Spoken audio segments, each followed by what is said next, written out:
우리가 어떤 목적지를 정하고 그곳을 가려고 할 때 사전에 계획을 세웁니다. 철저하게 계획을 세우죠. 얼마나 걸릴지, 뭘 타고 갈지, 그 길이 안전한지 아닌지 다 준비를 하고 가는 게 이게 우리의 모습이잖아요. 그런데 오늘 예수님은 아무런 계획과 준비 없이 즉흥적으로 호수 반대편으로 건너가자 이렇게 이야기를 하세요. 35절과 36절 한번 볼까요? 같이 읽겠습니다. 시작. 그날 저물 때에 제자들에게 이르시되 우리가 저편으로 건너가자 하시니 그들이 무리를 떠나 예수를 배에 계신 그대로 모시고 가매 다른 배들도 함께 하더니. 자, 이날은 예수님이 아침부터 낮부터 뭐 하셨냐면 바닷가로 가셔서 사람들이 막 모이니까 배를 타고 조금 뛰어서 육지에 앉아있는 이 사람들을 향해서 계속해서 하나님 말씀을 전하셨습니다. 비유로 말씀하셨죠. 4가지 비유를 말씀하셨습니다. 씨 뿌리는 비유, 등불 비유, 등불을 켜서 이 탁자 아래 두는 게 아니라 등경 위에 둔다 이런 비유를 하셨죠. 그리고 자라나는 씨 비유, 겨자씨 비유 이렇게 이제 말씀을 계속해서 하셨어요. 이런 비유들을 이런 말씀들을 하시는 동안 날이 저물어 버린 거예요. 예수님도 시간 가는 줄도 몰랐고 그 모인 사람들도 하나님 말씀을 듣는데 시간 가는 줄 모르고 즐겁게 들었다라는 이야기입니다. 자, 그러자 예수님이 이제 날이 저물었으니까 다음 목적지로 가자 이렇게 이야기를 하신 거예요. 자, 예수님의 말에 제자들은 예수님이 배에 탄 채로 육지에 내리지도 않았습니다. 그냥 배에 탄 채로 그냥 반대편으로 출발을 한 거예요.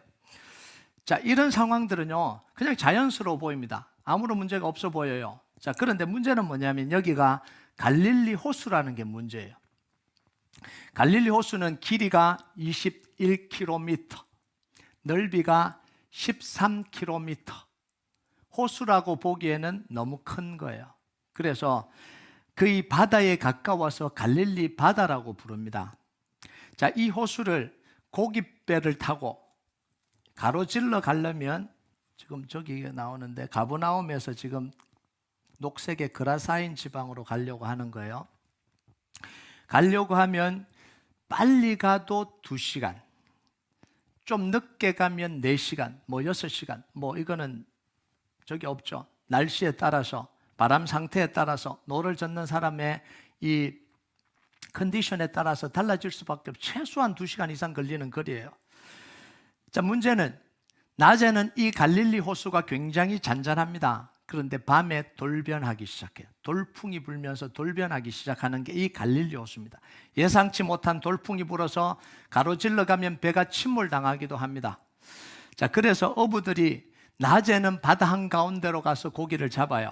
그런데 밤이 되면 바다 한가운데로 나가지 않고 육지와 가까운 데서 밤을 새서 고기를 잡습니다. 절대로 바다 한가운데로 가지 않아요.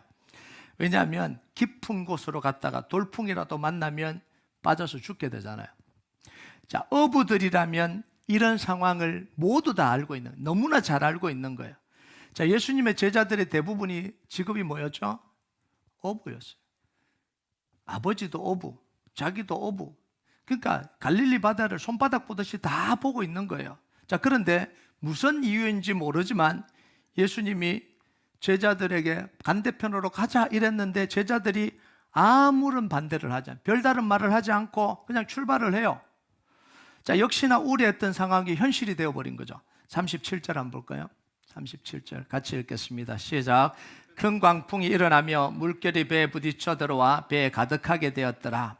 갑자기 돌풍이 불어서 배가 흔들리기 시작했습니다. 큰 배도 아니고 고깃배니까 얼마나 흔들렸겠어요. 그리고 파도가 배를 덮쳐서 배 안으로 물이 다 들어온 거예요. 거의 잠기게 될 정도로 물이 들어왔습니다. 배를 타고 있던 제자들이 죽음의 공포를 느낀 거예요. 죽음의 공포. 자, 그런데 예수님은 뭐 하고 있죠? 그 상황에서 주무시고 계신다 이렇게 이야기를 해요. 자, 이 장면은 우리에게 많은 의문을 던져줍니다. 갈릴리 바다를 손보듯이 다 들여다봤던 이 제자들이 이런 상황이 생길지 몰랐냐라는 거예요. 알았다면 왜 예수님을 안 말렸냐라는 거예요. 예수님 위험합니다. 가면 안 돼요. 아침에 갑시다. 왜 이런 이야기는 안 하냐라는 거죠. 2가지 가능성이 있습니다. 가능성이라고 이야기했어요. 첫 번째는 제자들도 진짜 이럴 줄 몰랐을 가능성이 있습니다. 갈릴리 호수에서 일어나는 이 바람과 파도는 계절에 따라서 달라요. 똑같지 않아요. 계절에 따라 다릅니다. 우기 때 부는 바람은 저 서쪽이, 저 파란 쪽이 지중해거든요. 바닷바람이에요. 저 바람이 비구름을 동반해서 비와 바람이 함께 오는 바람입니다. 자, 그러니까 뭐가 먼저 오겠어요? 먹구름이 먼저 몰려오는 거예요. 먹구름이. 그러면 이게 예측이 가능하겠어요? 안 하겠어요? 먹구름이 올려오니까 오늘 밤은 힘듭니다. 오늘 밤은 안 됩니다. 라고 할 수 있는 예측이 가능하잖아요. 근데 반면에 건기에 부는 바람은 동쪽에서 불어와요. 저쪽 반대편 베세다라고 적혀있는 저쪽에서, 저게 골란고원. 지리 시간에 배웠습니까? 골란고원이라고. 그 고원을 넘어서 들이치는 거예요. 그러니까 구름과는 상관없는 건조한 바람이에요. 그러니까 언제 불지를 모르는 돌풍입니다. 그러니까 오늘 본문에 나오는 이 바람은 건기 때 부는 돌풍이에요. 복음서에 보면 제자들이 풍랑을 2번 만나는데 2번 다 이런 건기 때 부는 돌풍입니다. 비바람이 아니에요. 갑자기 불어닥친 거예요. 갑자기. 자, 제자들도 돌풍이 불 가능성이 있다는 걸 알았겠어요? 몰랐겠어요? 아는데 매일 불지는 않잖아요. 불 때가 있고 안 불 때가 있잖아요. 그러니까 그 분다는 보장이 오늘 분다는 보장이 없으니까 그냥 출발했을 수도 있다라는 거예요. 자, 2번째 가능성은 제자들이 문제를 제기를 했는데 예수님이 괜찮다라고 했을 수 있습니다. 위험합니다. 예수님. 괜찮다. 내가 누구냐? 기적을 행하시는 예수님이 괜찮다고 그러는데 무슨 말을 하겠어요? 돌풍이 불더라도 예수님이 능력으로 막아줄 수 있다고 기대도 했을 것 같습니다. 또 예수님이 우리 혼자 가라 그러면 안 갔을 텐데 예수님 어디 계세요? 그 배에 타고 있는데 죽으면 같이 죽으니까 안심해도 되겠다 이렇게 생각했을 수도 있다라는 이야기입니다. 자, 그런데 제자들과 기대와는 달리 예수님이 같은 배에 타고 계시는데도 돌풍이 불어요. 예수님이 그 타고 계신데 바로 옆에 있는데도 돌풍 때문에 죽게 생겼습니다. 자, 이런 위급한 상황인데 예수님은 자기와는 그 일이 아무런 상관이 없다는 듯이 그냥 주무시고 계시는 거예요. 자, 38절을 한번 볼까요? 제자들의 마음이 이거예요. 자, 예수님이 자는 걸 보면서 든 마음이 이겁니다. 같이 한번 읽어보겠습니다. 시작. 예수께서 고물에서 베개를 베고 주무시더니 제자들이 깨우며 이르되 선생님이여 우리가 죽게 된 것을 돌보지 아니하시나이까 하니. 자, 바다를 가로질러 가자고 한 분이 누구예요? 예수님이 가자 그래 놓고 어떻게 돌풍이 불고 제자들이 다 죽게 생겼는데 왜 아무 일도 안 하냐는 거예요. 왜 자기 일 아닌 것처럼 편안하게 주무시고 계시냐는 거예요. 그러니까 제자들이 뭐 하겠어요? 억울하기도 하고 화가 나기도 하고 우리가 가자 그런 것도 아니고 예수님이 가자 그래서 지금 이렇게 만났는데 예수님 도대체 뭐 하시냐? 그러니까 예수님 흔들어 깨우는 거예요. 하나님 도대체 뭐 하냐고요? 빨리 좀 살려주세요. 볼멘 소리를 하는 거죠. 자, 여기서 충격적인 사실이 하나 있죠. 예수님이 배에 없을 때 광풍이 불었다면, 그래서 배가 잠기게 됐다면 이해가 됩니다. 이 풍랑 말고 다른 풍랑은 예수님이 없을 때 불었잖아요. 그래서 예수님이 오셔서 잠잠하게 됐죠. 이건 이해가 돼요. 없으니까 예수님이. 자, 그런데 예수님이 배에 타고 있는데 광풍이 불고 죽게 생겼습니다. 이걸 우리가 어떻게 이해를 해야 되냐라는 거예요. 우리는 보통 예수님이 함께하면 안전하다라고 이야기하잖아요. 예수님이 함께 계시면 두려워할 필요가 없다라고 이야기를 하잖아요. 그런데 예수님이 함께 그 배에 타고 있는데도 이런 일이 일어나고 있다면 이건 도대체 어떻게 해야 되냐는 거죠. 우린 여기서요, 함께 한다는 게 뭔지를 의미를 살펴봐야 됩니다. 함께 하는 게 뭐냐? 함께 한다는 건요, 같은 공간에 있다는 말입니까? 함께 한다는 건 몸이 그냥 같이 있다라는 거예요? 함께 한다는 건 그냥 눈에 보이는 데 있다라는 거, 이게 함께 한다는 겁니까? 여러분, 이런 걸 함께 있다라고 생각하면 안 되는 거예요. 그런데 우리가 신앙생활 할 때는 이 개념을 가지고 신앙생활 합니다. 그러니까 너무너무 힘든 거예요. 내가 교회를 다니니까 안전할 거라고 생각해요. 내가 예배를 드렸으니까 오늘 하루는 문제가 안 일어날 거라고 생각해요. 내가 헌금을 잘 내고 교회 생활 잘하고 있으니까 하나님이 보호해 줄 거라고 생각합니다. 맞나요? 그런데 왜 예배 드리고 가는 길에 교통사고가 나죠? 네? 정말 나는 잘 섬기는 것 같은데 내 인생에 왜 문제가 찾아오죠? 여러분, 인생의 광풍은 교회 안 다니는 사람들에게만 부는 게 아니에요. 인생의 광풍은 교회를 다니든 안 다니든 다 부는 게 인생의 광풍입니다. 아멘 안 하고 싶죠? 네. 그러면 우리가 이야기하는 예수님과 함께 있으면 안전하다, 이 말이 도대체 뭐냐라는 거예요.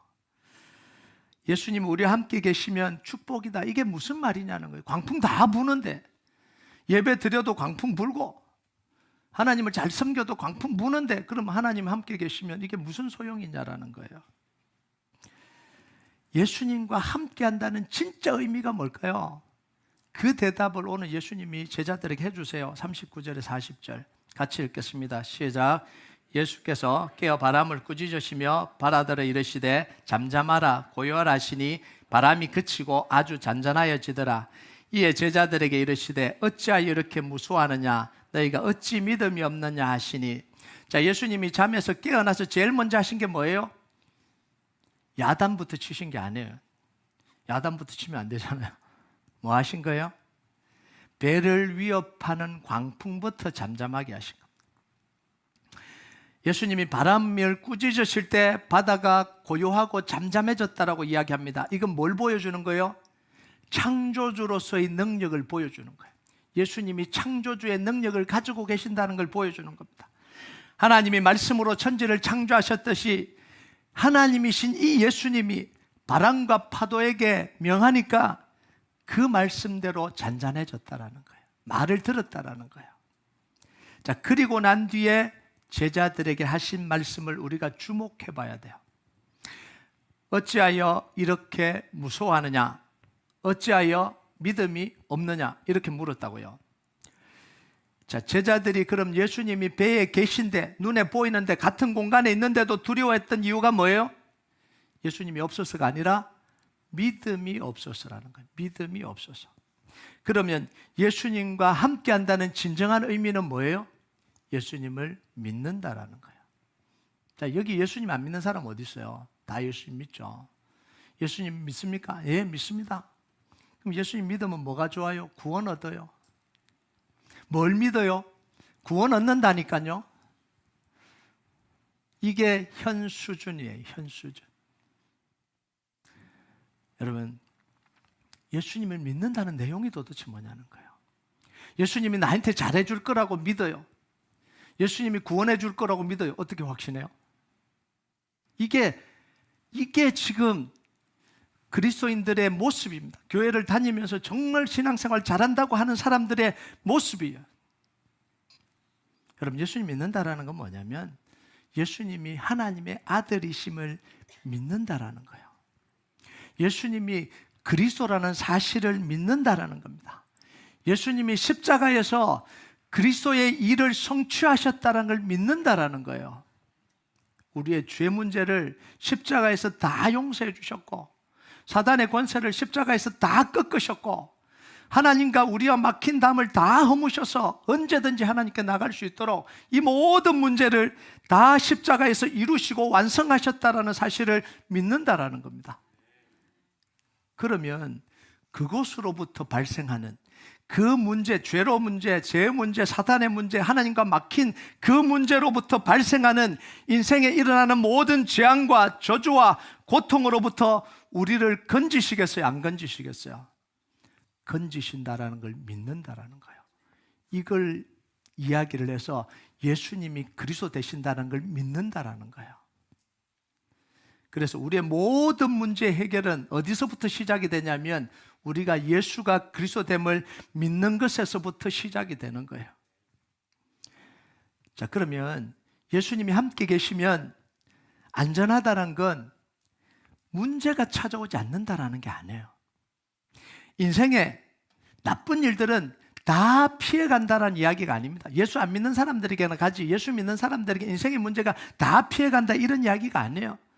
예수 믿는 사람들에게는 병도 안 걸린다 이런 이야기가 아닙니다. 예수 믿는 사람들의 자녀들은 아무런 문제가 안 생긴다 이런 이야기가 아니라는 거예요. 여러분, 자녀들이 문제가 생길 수도 있고 안 생길 수도 있어요. 그런데 문제가 생긴 건 내가 잘못해서 생긴 건가요? 보통 부모들이 이렇게 자책을 합니다. 내가 뭔가를 잘못했으니까 자녀들에게 힘겨움이 생겼지. 자, 그럼 반대로 물어봅시다.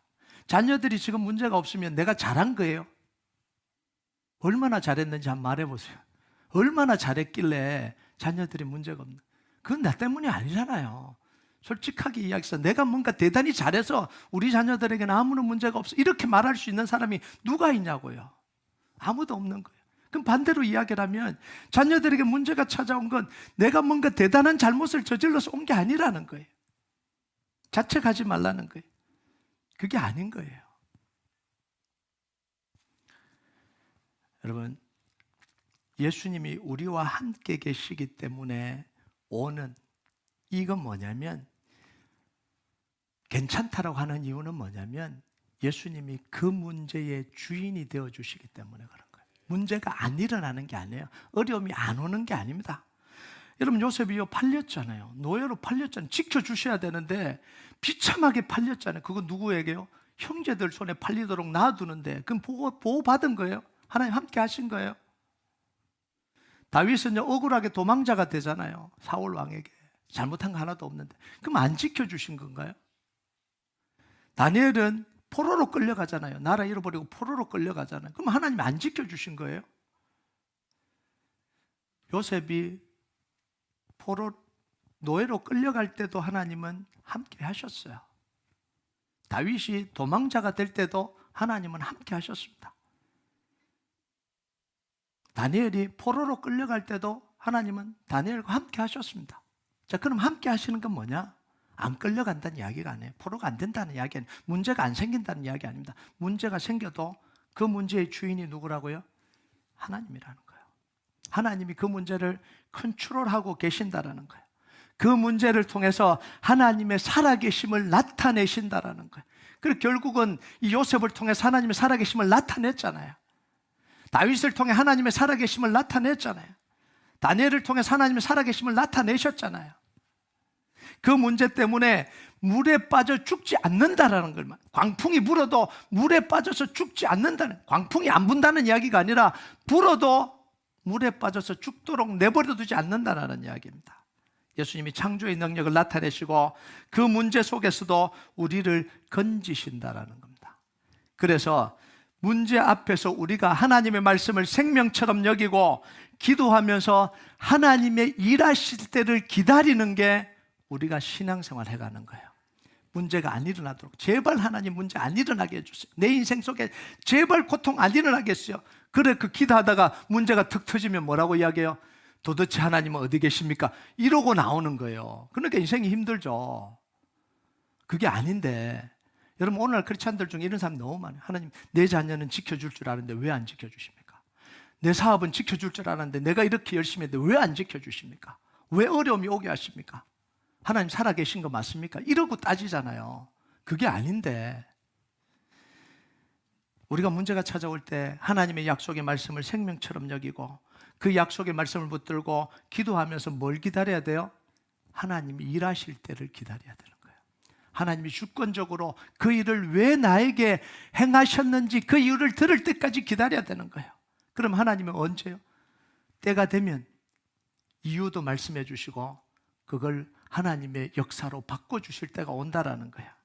이게 우리가 예수님과 함께 한다는 의미입니다. 자, 예수님 바람과 바다를 잔잔케 하셨을 때 제자들의 반응이 나와요. 같이 한번 볼까요? 41절 같이 읽겠습니다. 시작. 그들이 심히 두려워하여 서로 말하되 그가 누구이기에 바람과 바다도 순종하는가 하였더라. 자, 여기에 두 가지 두려움이 나와요. 첫 번째는 무슨 두려움이에요? 광풍을 만나서 물에 빠져 죽을까 봐 오는 두려움. 이 두려움은 굉장히 심한 두려움이죠.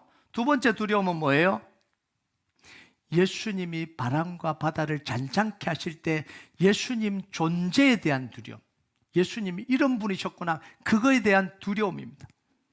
여러분, 첫 번째 두려움은 우리를 죽게 하는 두려움이에요. 두 번째 두려움은 뭐예요? 우리를 살게 하는 두려움입니다. 여러분, 인생의 광풍을 두려워하고 두려워하는 사람들은요, 그 광풍 때문에 물에 빠져서 죽는 거예요. 광풍을 두려워하면 광풍 때문에 물에 빠져서 죽는 거예요. 인생의 광풍이 몰려올 때 인생의 광풍 때문에 두려워하면 우리는 그 문제 속에서 빠져서 죽게 되는 거예요. 그런데 예수님을 두려워하는 사람은요, 어떻게 돼요? 그 광풍에서 빠져나와 살게 되는 거예요.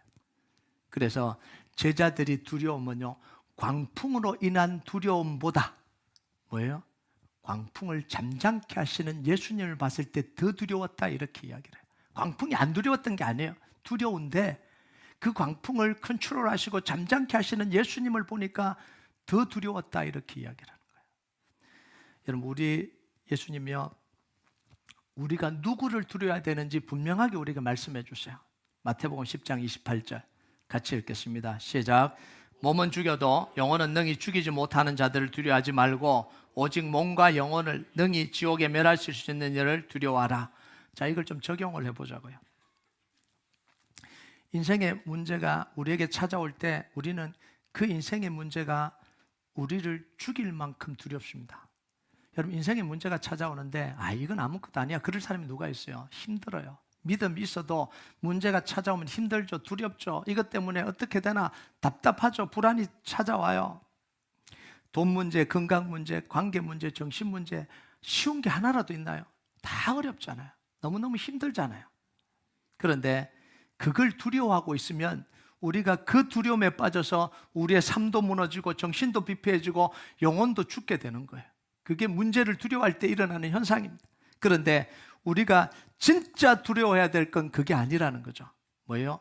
인생뿐만 아니라 영혼까지도 멸할 수 있는 하나님을 두려워하라는 거예요.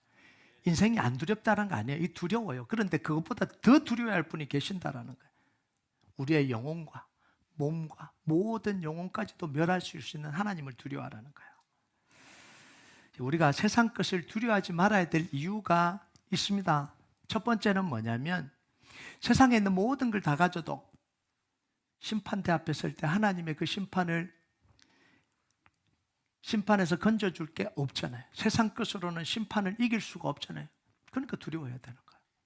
자, 두 번째는 뭐냐면, 하나님을 두려워하면 우리를 두렵게 했던 이 세상의 모든 문제들이 하나님의 능력 앞에서 힘을 잃게 됩니다. 우리에게 힘을 잃게 되는 게 아니라 하나님의 능력 앞에서 힘을 잃게 되는 거예요. 여러분, 군대를 한번 생각해 보면 쉽잖아요. 군인은 자기보다 높은 상급자가 하는 명령을 따라야 됩니다. 상급자의 명령을 내리는 순간 그 명령을 받은 사람은 그 명령에 묶이게 돼요. 그죠? 묶이게 된다고요.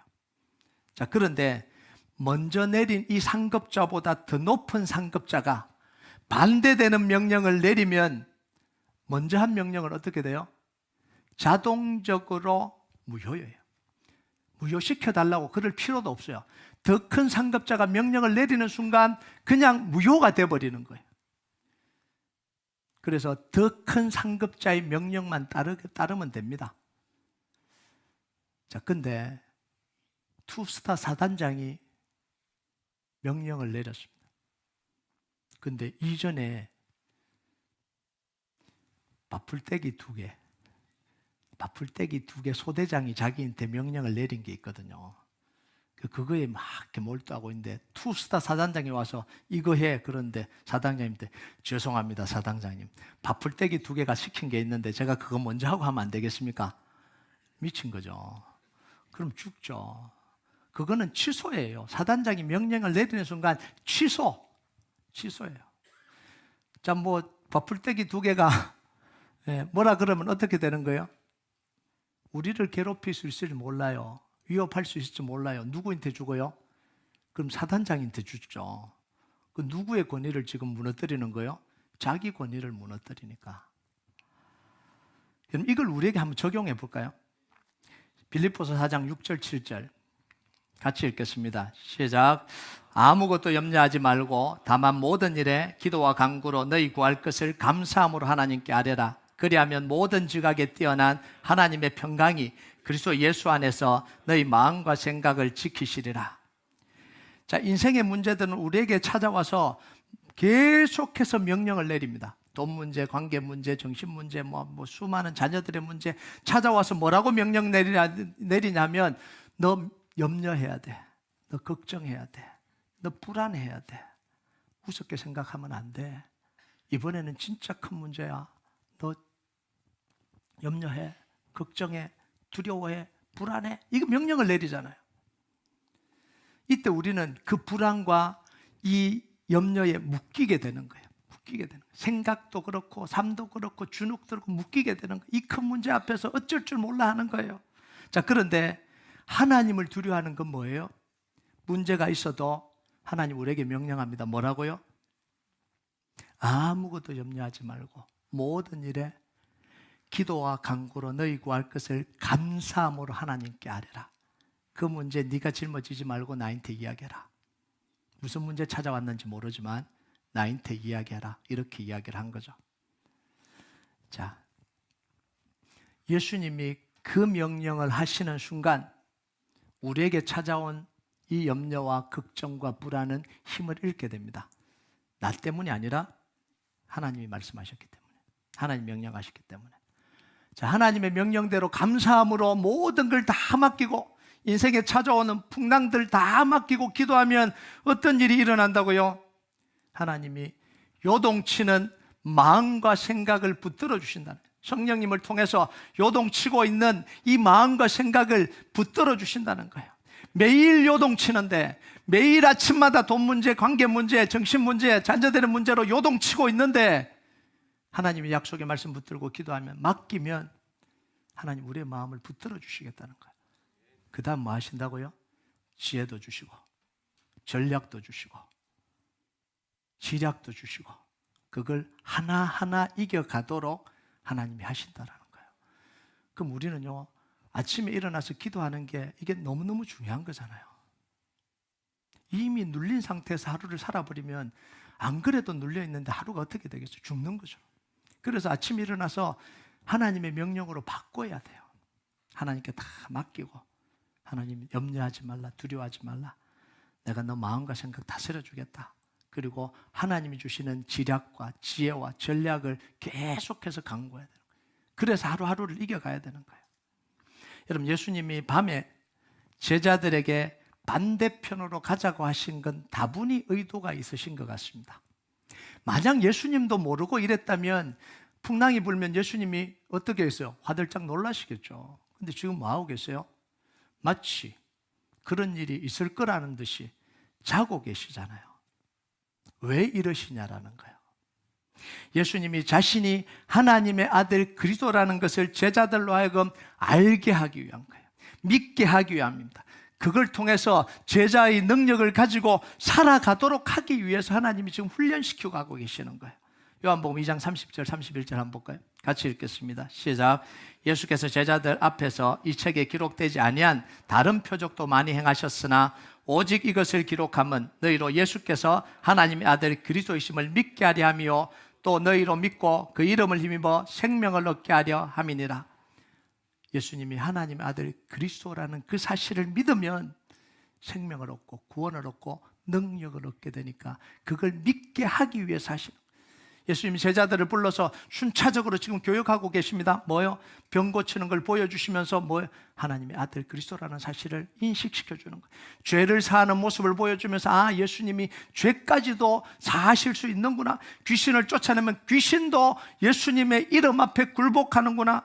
이제는 바람과 바다를 멈추면서 바람과 바다조차도 그리스도 대신 예수님 앞에 무릎 꿇는구나. 모든 문제가, 여러분, 모든 문제가 예수님의 그 이름 앞에 무릎 꿇는다고 이렇게 이야기하는 것보다 그럼 잘 안 믿잖아요. 아, 그런구나 생각해요. 그런데 돈 문제 나오면 아닌가 보다 이렇게 하잖아요. 그러니까 병 고치는 것도 보여주시고 귀신 쫓아내는 것도 보여주시고 죄 사하는 것도 보여주시고 하나하나 다 보여주시고 그래서 제자들이 뭐라 그래요? 귀신 쫓아내는 거 오케이, 병 고치는 거 오케이, 죄사함 오케이, 믿는다라는 거예요. 근데 바람까지도 순종할지 몰랐다라는 거예요. 자, 그럼 이제는 바람을 두려워할 이유가 있어요? 없어요? 없는 거예요. 하나하나 교육시켜 가시고, 이게 예수님이 제자들에게 하신 거예요. 그러니까 제자들은요, 시간이 갈수록 예수님을 깊이 알아가는 거예요. 예수님을 알면 알수록 제자들에게 뭐가 생겨요? 능력이 생기는 거예요. 믿음이 생기니까 능력이 생겨요. 예수님을 믿으니까 능력이 생기는 거예요. 오케이, 제 문제 괜찮아. 예수님이 해결할 수 있다는 거죠. 병자들, 뭐 귀신 들릴 거, 예수님 해결할 수 있다는 거예요. 믿음이 생기는. 그래서 결국은 나중에 이 제자들은 세상이 감당할 수 없는 사람으로 살아가잖아요. 우리가 말씀을 읽고 예배하고 기도하는 건 뭐냐면 하나님을 더 알아가는 과정입니다. 말씀의 능력과 기도의 힘을 더 알아가는 과정입니다. 이게 하나님을 아는 거예요. 말씀과 기도를 통해서 문제와 사건을 이길 힘이 길러지는 것, 이게 하나님을 알아가는 겁니다. 말씀을 조금 더 알수록 내 속에는 문제를 이길 수 있는 힘이 더 길러지는 거죠. 기도하면 할수록 문제를 이길 힘이 더 길러지는 거예요. 그래서 여러분의 인생이, 저의 인생이 오늘보다는 내일이, 내일보다는 모레가 하나님을 더 알아가길 주님의 이름으로 축복합니다. 그래서 말씀과 기도의 능력으로 여러분 앞에 이 인생의 광풍, 풍랑을 잠재우고 하나님과 함께 동행하는 역사가 있길 주님의 이름으로 축복합니다. 우리 같이 찬양하도록 하겠습니다. 이 찬양 하나님 앞에 올려드립시다. 선한 능력으로 안으시네, 그 크신 팔로 날 붙드시네, 절망 속에도 흔들리지 않고 사랑하는 주 얼굴 구하리. 우리가 이 고백 하나님 앞에 우리의 믿음의 고백으로 함께 올려드리겠습니다.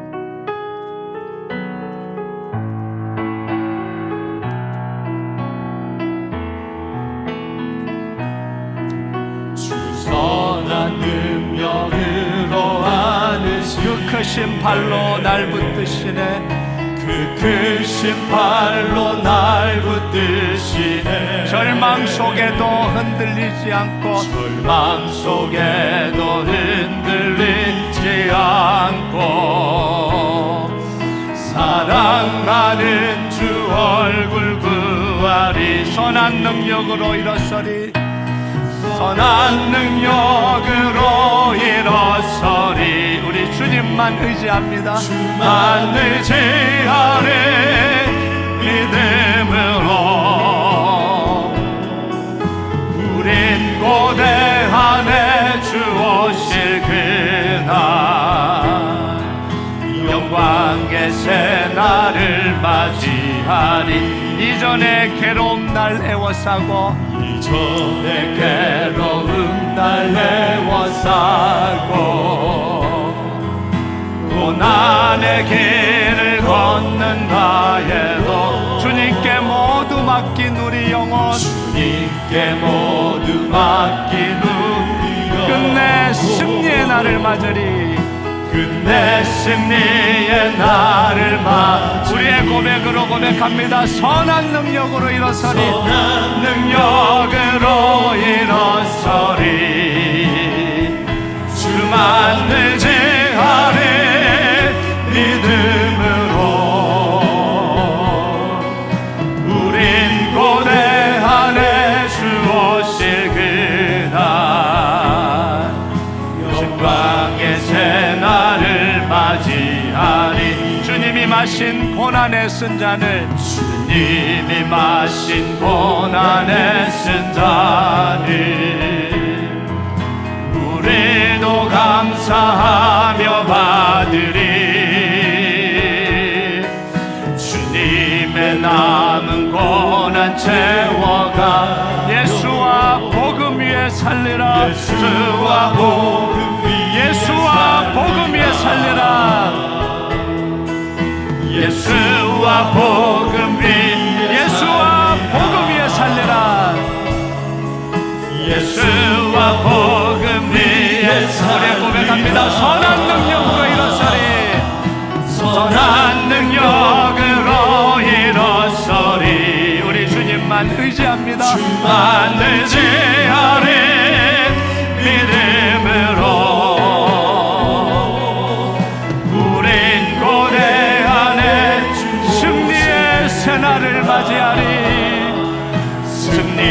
승리의 새날을 맞이 선한 능력으로 일어서리 선한 능력으로 일어서리 주만 의지하리 믿음으로